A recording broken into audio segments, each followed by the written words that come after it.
मला एक गोष्ट ही अजूनही कळली नाही की जेव्हा आपण प्रेग्नेंट असतो किंवा एखाद्याची वाईफ ताई प्रेग्नेंट असते तेव्हा खूप प्रिकॉशन्स घेतले जातात, खूप औषधं गोळ्या केले जातात बाळ आणि आई सेफ राहावी म्हणून.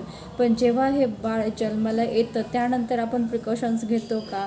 त्या बाळाला कोणत्या गोष्टी चांगल्या आहेत, कोणत्या गोष्टी त्यांच्यासाठी खराब आहेत हे आपण बघतो का?